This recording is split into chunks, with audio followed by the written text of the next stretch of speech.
ព័ត៌មានទី1នេះគឺជាសេចក្តីរាយការណ៍ដែលបានរៀបចំឡើងដោយសារព័ត៌មានជាច្រើននៅខាងក្រៅប្រទេសនេះបាទគឺបង្ហាញនៅការធូរទ្រង់បន្តិចដែរដោយសារតែសហរដ្ឋអាមេរិកឥឡូវនេះព្រមចរចាជាមួយនឹងប្រទេសអ៊ីរ៉ង់ជាថ្មីវិញក្រោយពីការប៉ុនប៉ងជួបចរចាគ្នានៅថ្ងៃពុធនេះបានខកខានដូច្នេះឥឡូវនេះគឺការចរចានឹងរៀបចំឡើងនៅថ្ងៃសុក្របាទបើយោងតាមសេចក្តីរាយការណ៍នេះគឺនឹងរៀបចំនៅក្នុងប្រទេសអូម៉ង់បាទធ្វើនេះគឺពីព្រួយខាងអ៊ីរ៉ង់ក៏ចង់ធ្វើការចរចានៅទីនោះបាទចង់ចរចានៅទីនោះហើយជាកន្លែងដែលធ្លាប់តែជួបចរចាគ្នានាពេលកន្លងមកហើយបើតាមសហរដ្ឋអាមេរិកគឺចង់ឲ្យជួបចរចាគ្នានៅទីក្រុងអ៊ីស្តង់ប៊ុលប្រទេសទូគីក៏ប៉ុន្តែឥឡូវនេះគឺបានសហរដ្ឋអាមេរិកព្រមដូរកន្លែងដែរបាទពីព្រួយកាលពីថ្ងៃពុធការចរចាមិនអាចទៅរួចបានដោយសារតែមានការផ្លាស់ប្ដូរនៅនីតិចុងក្រោយនោះគឺអ៊ីរ៉ង់ចង់ទៅប្រជុំនៅប្រទេសអូម៉ង់ហើយអ៊ីរ៉ង់ក៏ចង់និយាយតែពីរឿងបញ្ហានុយក្លេអ៊ែរតែមួយមុខទេអត់ចង់និយាយរឿងបញ្ហាអ្វីផ្សេងទេក្នុងខណៈពេលដែលសហរដ្ឋអាមេរិកក៏ចង់និយាយទាំងពីបញ្ហានុយក្លេអ៊ែរផងតាំងពីបញ្ហាក្របផ្លោងរយៈចម្ងាយឆ្ងាយមធ្យមរបស់អ៊ីរ៉ង់ផងដែរហើយអ៊ីរ៉ង់មិនព្រមនោះទេហើយដូច្នេះហើយគឺសហរដ្ឋអាមេរិកមិនព្រមជួបចរចានោះទេដោយតែប៉ុន្តែក្រោយមកមានការសម្របសម្រួលបញ្ចុះបញ្ចូលពីសម្ព័ន្ធមិត្តអារ៉ាប់របស់សហរដ្ឋអាមេរិកហើយនិងបណ្ដាប្រទេសអ៊ីស្លាមមួយចំនួនទៀតគឺស្នើបញ្ចុះបញ្ចូលឲ្យសហរដ្ឋអាមេរិកកុំដែលចេញពីតុចរចានោះអីបាទដូច្នេះក៏ព្រមព្រៀងគ្នាជាថ្មីហើយបើយោងតាមរដ្ឋមន្ត្រីក្រសួងការបរទេសរបស់អ៊ីរ៉ង់បានសរសេរនៅក្នុងសារតាមបណ្ដាញសង្គមថាការជួបប្រជុំគ្នាជាមួយនឹងសហរដ្ឋអាមេរិកគឺក្រុងនឹងធ្វើនៅទីក្រុងម៉ូស្កាតនៅវេលាម៉ោង 10 ព្រឹកថ្ងៃសុក្រដើម្បីពិភាក្សាគ្នាហើយលោកបានបញ្ជាក់ថាលោកសម្ដែងការដឹងគុណចំពោះបងប្អូននៅក្នុងប្រទេសអូម៉ង់ដែលខិតខំរៀបចំឲ្យមានការជួបប្រជុំគ្នានេះហើយនៅពេលដែលការបរាជ័យដំបូងនោះគឺអ្នកសារព័ត៌មានបានសួរទៅលោកត្រាំថាតើមេដឹកនាំនៃប្រទេសអ៊ីរ៉ង់គឺលោកអាយ៉ាតុលាហ្នឹងគួរតែព្រួយបារម្ភទេអំពីរឿងអ្វីដែលនឹងកើតមានឡើងចំពោះប្រទេសអ៊ីរ៉ង់ពីព្រោះអីសហរដ្ឋអាមេរិកបានដាក់កម្លាំងយោធាយ៉ាងច្រើនទៅតំបន់នោះទៅហើយទៅក្បែរប្រទេសអ៊ីរ៉ង់ពេលនោះលោកត្រាំបាននិយាយថាបាទគាត់នឹងគួរតែព្រួយបារម្ភណាបាទគឺគួរតែព្រួយបារម្ភពីព្រោះអីសភាពការវាតានតឹងដែរក៏ប៉ុន្តែក្រោយពីមានការព្រមព្រៀងគ្នាមកគឺការជួបប្រជុំនេះគឺមិនទាន់បានច្បាស់ជាសាធារណៈថាតើនឹងជួបប្រជុំគ្នាតែលើបញ្ហាកម្មវិធីនុយក្លេអ៊ែរតែមួយមុខឬក៏លើបញ្ហាអ្វីបន្ថែមទៀតនោះទេក៏ប៉ុន្តែអ្វីដែលតាមប្រភពដែលបានដឹងនោះគឺបានបញ្ជាក់ថាខាងអ៊ីរ៉ង់គាត់ចង់ជួបនិយាយតែរឿងនុយក្លេអ៊ែរដោយផ្ដល់នៅការធានាមកដល់សហរដ្ឋអាមេរិកថាកម្មវិធីនុយក្លេអ៊ែររបស់អ៊ីរ៉ង់គឺផ្ដោតតែទៅលើកម្មវិធីស៊ីវិលនិងធម្មពលទេគឺអត់មានប្រើសម្រាប់គោលបំណងយោធាឡើយនេះជាព័ត៌មានទី1ព័ត៌មានទី2នេះគឺជាសេចក្តីរាយការណ៍របស់សារព័ត៌មាន The Wall Street Journal បាទ The Wall Street Journal បានរាយការណ៍ថាលោកប្រធានាធិបតីសហរដ្ឋអាមេរិកលោក Donald Trump បានជួបសន្ទនាគ្នាតាមទូរស័ព្ទជាមួយនឹងលោកប្រធានាធិបតីនៃប្រទេសចិនគឺលោក Xi Jinping បាទអំពីស្ថានភាព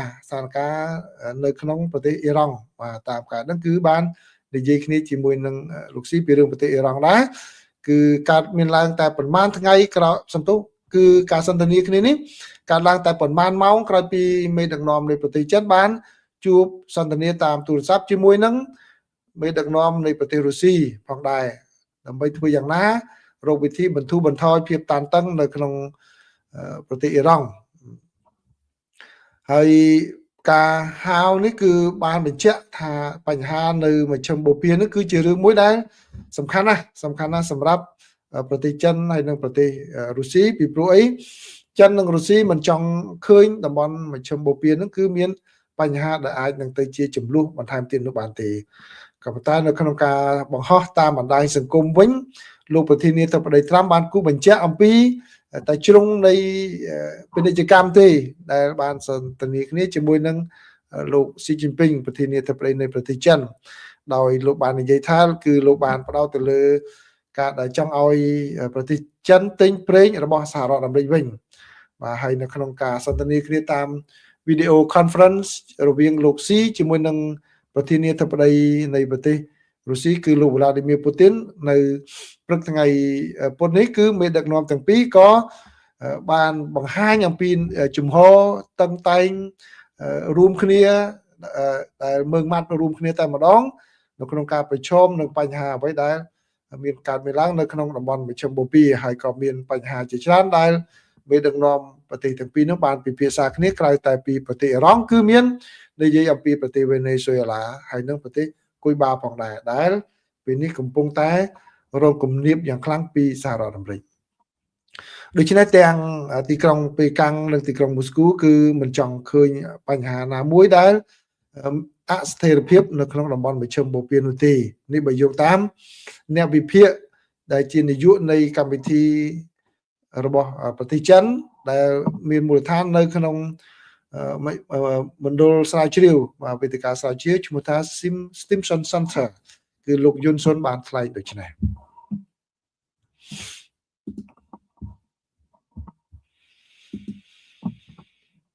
បាទព័ត៌មានទី3គឺតកតងជាមួយនឹងការអនុវត្តច្បាប់អន្តោប្រវេសន៍នៅក្នុងសហរដ្ឋអាមេរិកនេះបើតាមសេចក្តីរាយការណ៍នេះបានឲ្យដឹងថារដ្ឋបាលលោកប្រធានាធិបតី Donald Trump គឺអ្នកដឹកនាំកម្លាំងរបស់ប៉ូលីសអន្តោប្រវេសន៍ស្អៃគឺលោក Tom Homan បានថ្លែងឲ្យដឹងថាគឺរដ្ឋបាលរបស់លោកនឹងដកកងកម្លាំងភ្នាក់ងារអន្តោប្រវេសន៍ ICE នឹងចំនួន700នាក់ចេញពីរដ្ឋ Minnesota បាទគឺចូលជាធរមានភ្លាមតែម្ដងគឺបានន័យថាប្រតិបត្តិការនៅទីនោះគឺចាប់ផ្ដើមបន្ធូរបន្ថយបាទគឺដូច្នេះបានន័យថានៅមានភ្នាក់ងារប្រមាណជា2300នាក់ទៀតដែលកំពុងតែធ្វើប្រតិបត្តិការនៅក្នុងរដ្ឋ Minnesota ចាំបានន័យថាការដំឡើងកម្លាំងហ្នឹងគឺឡើងរហូតដល់3000នាក់បានចាប់ផ្ដើមតាំងពីចុងឆ្នាំ2025មកគឺដាក់ភ្នាក់ងារប៉ូលីសអន្តោប្រវេសន៍ស្អៃហ្នឹងទៅបាទរដ្ឋ Minnesota និងរដ្ឋ Minnesota ហ្នឹងគឺគ្រប់គ្រងដោយគណៈបកប្រជាធិបតេយ្យហើយគេចាត់ទុកស្ទើរតែស្មើនឹង Sanctuary State គឺរដ្ឋដែលការពារជនអន្តោប្រវេសន៍បាទដែលមកពីប្រទេសផ្សេងជាពិសេសគឺបណ្ដាប្រទេសសូម៉ាលីដែលគេមិនដែលលោកប្រធានាធិបតី Donald Trump បានរិះគន់យ៉ាងច្រើនឥឡូវនេះគឺសម្រាប់កម្លាំងភ្នាក់ងារអន្តោប្រវេសន៍ដែលនៅសល់ហ្នឹងគឺបើតាមលោក Tom Homan លោកថាវាអាស្រ័យទៅលើកិច្ចសហប្រតិបត្តិការរបស់អាជ្ញាធរមូលដ្ឋានជាមួយនឹងភ្នាក់ងាររបស់លោកហើយនឹងដៃគូរបស់រដ្ឋាភិបាលសហព័ន្ធដទៃទៀតដែលធ្វើការងារអនុវត្តច្បាប់អន្តោប្រវេសន៍នៅទីនោះបាទបើតាមសេចក្តីរាយការណ៍នានាគឺការដកចេញនេះគឺរងសម្ពាធច្រើនដែរក្រោយពីបានពលិអន្តោប្រវេសន៍ស្អៃបានបាញ់សម្លាប់ពលរដ្ឋអាមេរិកអស់ចំនួន2នាក់ហើយមានម្នាក់ទៀតនោះបានរងរបួសហើយក្នុងប្រតិបត្តិការកន្លងមកហ្នឹងគឺគេបានឲ្យដឹងថាគឺប្រើលក្ខណៈមួយដែលតឹងតែងខ្លាំងគឺមានលក្ខណៈដូចជាមើលស្រាលទៅលើអ្នកដែលមិនមែនជាស្បែកសទូយ៉ាងសួរគាត់រកឃើញរកឲ្យគាត់បង្ហាញឯកសារថាពិតជានៅសហរដ្ឋអាមេរិកស្របច្បាប់មានអត្តសញ្ញាណប័ណ្ណអីជាដើមហើយជួនកាលហ្នឹងទៅវាយកញ្ចក់អ្នកដែលតាមថតអ្នកណាអីហ្នឹងគឺចាប់ខ្លួននឹងក៏មានដែរចាប់យកឲ្យមិនចោតមិនអីទេលែងមកវិញទៅបាទគឺមានរឿងរ៉ាវច្រើនហើយរហូតទៅដល់គម្រាមកំហែងអ្នកសារព័ត៌មានផងដែរបាទអញ្ចឹងគឺមានរឿងដែលមិនល្អច្រើនហើយរឿងដែលមិនល្អខ្លះដូចជាមិនអាចទទួលបានសម្រាប់បច្ចុប្បន្នទូទៅនោះគឺមានតាមបាញ់ spray បាញ់អីមនុស្សនៅក្នុងបរិវេណសាលាកុមារតែម្ដងអញ្ចឹងហើយគឺធ្វើឲ្យមានការតវ៉ាជាច្រើនដែលក្នុងពេលកន្លងមកគឺបានខ្លាចទៅជាលក្ខខណ្ឌមួយនៃការចរចាបិទនិងបើករដ្ឋាភិបាលសហព័ន្ធរបស់សហរដ្ឋអាមេរិកនេះបាទអញ្ចឹងគឺរហូតដល់ឥឡូវនេះគឺខាងក្រសួងសន្តិសុខមាតុភូមិនោះទទួលបានថវិកាតែចំនួន2សប្តាហ៍ទេដើម្បីរៀបចំនីតិវិធីយ៉ាងណាថ្មីពិនិត្យទៅលើការអនុវត្តសកម្មភាពរបស់ប៉ូលីសអន្តោប្រវេសន៍ស្អៃហ្នឹងបាទហើយព័ត៌មានទី4នេះគឺជាសេចក្តីរាយការណ៍របស់ ABC News បានឲ្យដឹងថាតុលាការកំពូលនៅថ្ងៃពុធនេះបានសម្រេចថាមិនចាត់ការអ្វីទេមិនរារាំង នៅផែនទីមួយដែលគូឡើងដោយរដ្ឋ California ដែលកំណត់ទៅលើផែនទីមណ្ឌលសភាថ្មីបាទដែលផែនទីនេះគឺទៅបានប្រជាពលរដ្ឋនៅរដ្ឋ California នោះបោះឆ្នោតគ្រប់គ្រងតាំងពីខែវិច្ឆិកាកន្លងមកក៏ប៉ុន្តែគឺខាងគណៈបក្សសាធារណរដ្ឋបានប្តឹងជំទាស់ឲ្យលុបចោលវិញបាទពីព្រោះអីនៅក្នុងផែនទីនោះគឺអាចនឹងយកអាសនៈសភាថ្នាក់ជាតិរបស់គណៈបក្សសាធារណរដ្ឋប្រចាំនៅរដ្ឋ California នោះចំនួន5កៅអីតែម្ដងមកយកមកឆៅតែម្ដងបោះហើយហ្នឹងគឺគេរៀបចំមណ្ឌលទៅអាចនឹងគណៈបកប្រជាធិបតេយ្យមានសម្លេងច្រើនគឺអ្នកដែលគ្រប់គ្រងគណៈបកសាធារណរដ្ឋនោះគឺចាញ់ដោយស្វ័យប្រវត្តិបាទអញ្ចឹងទៅបានជាខាងគណៈបកសាធារណរដ្ឋនៅខាងរដ្ឋ California នោះគាត់ប្តឹងតវ៉ាតាំងពីខែមករាមកក៏ប៉ុន្តែឥឡូវនេះតុលាការបានសម្រេចថាមិនប្រឆាំងទេគឺអនុវត្តទៅផែនទីហ្នឹងពីព្រោះការប្រឆាំងហ្នឹងគឺដោយសារតែផែនទីហ្នឹងគូពាក់កណ្ដាលទសវត្សរ៍តាមធម្មតាគេ10ឆ្នាំបានគេពិនិត្យគេគូម្ដងហើយឥឡូវនេះរដ្ឋ California មកគូផែនទីនៅពេលនេះហើយរឿងដែលនាំឲ្យរដ្ឋ California គូផែនទីនៅពេលនេះគឺវាចាប់ដើមចោមដំណើររឿងពីនៅរដ្ឋ Texas ដែលរដ្ឋ Texas នោះគឺជារដ្ឋដែលគ្រប់គ្រងដោយគណៈបក្សសាធារណរដ្ឋយ៉ាងខ្លាំងតែម្ដងហើយលោកតាមបានបញ្ជាថាត្រូវធ្វើផែនទីថ្មីដើម្បីយ៉ាងណាយកអាសនៈចំនួន5-6របស់គណៈបកប្រជាធិបតេយ្យហ្នឹងមកឲ្យទៀតដើម្បីអាចនៅបន្តគ្រប់គ្រងរដ្ឋសភាបានទៀតហើយខាងរដ្ឋ Texas ហ្នឹងក៏បានធ្វើច្បាប់ហ្នឹងហើយមានការប្តឹងផ្ដល់ចោលឡើងបាទទៅដល់តុលាការកំពូលក៏គាត់ថាមិនចាត់ការអីដែរបាទគឺបដ ாய்ឲ្យប្រើផែនទីហ្នឹងដែរឥឡូវដូចគ្នានៅនៅករណីនៅរដ្ឋ California ហ្នឹងគឺធ្វើអញ្ចឹងដូចគ្នាដែរបាទនេះគឺជាការមួយដែលវិវត្តដ៏គួរឲ្យចាប់អារម្មណ៍នៅក្នុងសហរដ្ឋអាមេរិកពាក់ព័ន្ធនឹងការធ្វើផែនទីដើម្បីយកអាសនៈពីភាគីម្ខាងទៀតក៏ប៉ុន្តែមានរឿងដែលវិវត្តគួរឲ្យចាប់អារម្មណ៍កាលពីថ្ងៃសៅរ៍ប្រិយមិត្តនៅចាំបានទេគឺនៅក្នុងមណ្ឌលមួយនៅក្នុងរដ្ឋ Texas ដែលជាគេហៅថាបន្ទាយរឹងមាំតែម្ដងរបស់គណៈបក្សសាធារណរដ្ឋគឺកន្លែងហ្នឹងក្រហមឆ្អិនឆ្អៅគេថានៅក្នុងមណ្ឌលនឹងមួយគឺក្រហមឆ្អិនឆ្អៅជាងរដ្ឋ Texas ទាំងមូលទៀតបាទរដ្ឋ Texas ទាំងមូលហ្នឹងគឺគេថាជារដ្ឋពណ៌ក្រហមរបស់គណៈបក្សសាធារណរដ្ឋក៏ប៉ុន្តែនៅមណ្ឌលមួយហ្នឹងកាន់តែក្រហមជាងរដ្ឋ Texas បានន័យថាអ្នកដែលគ្រប់គ្រងគណៈបក្សសាធារណរដ្ឋនៅកន្លែងហ្នឹងគឺថាច្រើនជាងគេតែម្ដងបែរជាកាលពីថ្ងៃសៅរ៍នេះគឺគណៈបក្សប្រជាធិបតេយ្យវាយយកអាសនៈនឹងបានអាសនៈព្រឹទ្ធសភានឹងតែម្ដងដែលធ្វើឲ្យខាងគណៈបក្សសាធារណរដ្ឋនោះស្រឡាំងកាំងរកអ្វីព្រៀបមិនបានបើស្រឡាំងកាំងយកមែនតើនឹងគេថាជាអាសនៈដែលសុវត្ថិភាពបំផុត safe មែនតើណាស្រាប់តែគណៈបក្សប្រជាធិបតេយ្យវាយយកអាសនៈនោះបានហើយមិនត្រឹមឈ្នះធម្មតាគឺឈ្នះសម្លេងដាច់ទៀត 14% បាទ 2 digits បាទ 14% អញ្ចឹងហើយគឺឥឡូវនេះគឺគណៈបក្សសាធារណរដ្ឋគាត់តែរៀបចំយុទ្ធសាស្ត្រយ៉ាងម៉េចដើម្បីកុំឲ្យចាញ់ខ្លាំងនៅក្នុងការបោះឆ្នោតពាក់កណ្ដាលអាណត្តិណាពីព្រោះអីជាបន្តបន្ទាប់ការបោះឆ្នោតពិសេសហ្នឹងគឺគណៈបកប្រជាធិបតេយ្យហ្នឹងគាត់បានឈ្នះច្រើននៅក្នុងមណ្ឌលដែលរៀបចំការបោះឆ្នោតពិសេសឡើងវិញហ្នឹងបាទនេះគឺជាការវិវត្តដ៏គួរឲ្យចាប់អារម្មណ៍នៅក្នុងនយោបាយនៅក្នុងសហរដ្ឋអាមេរិក